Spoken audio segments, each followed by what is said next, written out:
Welcome to this world.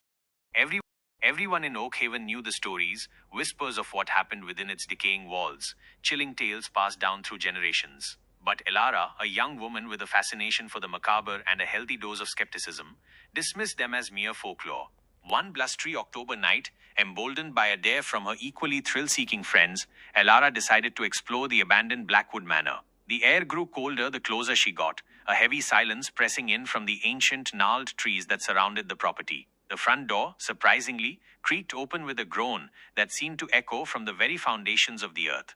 Inside, dust motes danced in the faint moonlight filtering through shattered panes. The air was thick with the scent of decay and something else.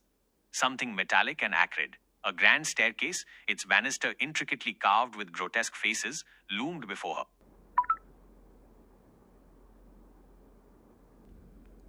Elara's flashlight beam cut through the gloom, revealing faded portraits whose eyes seemed to follow her every move. She found herself in what must have been the library. Books lay scattered, their pages brittle with age.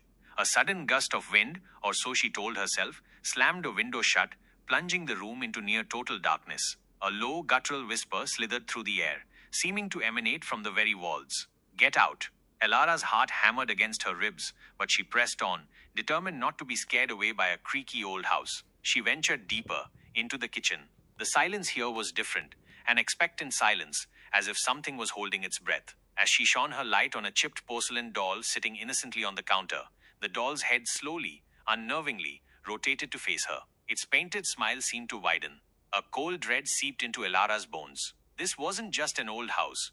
It was alive with something terrible. She stumbled backward, her flashlight beam shaking. A faint, almost imperceptible scratching sound began to emanate from the floorboards beneath her feet, growing louder, more frantic. It sounded like something was trying to claw its way out. Then, from the shadows at the far end of the kitchen, a figure began to coalesce. Tall and gaunt, it was draped in tattered, dark cloth, its face obscured by a veil of darkness. But Elara could feel its gaze, a suffocating weight that stole the air from her lungs. A faint, sickeningly sweet smell, like forgotten flowers and old blood, filled the room. The scratching beneath the floorboards intensified, accompanied now by a low, mournful moan. The figure in the shadows took a single, deliberate step forward. Elara turned to flee, but her feet felt rooted to the spot.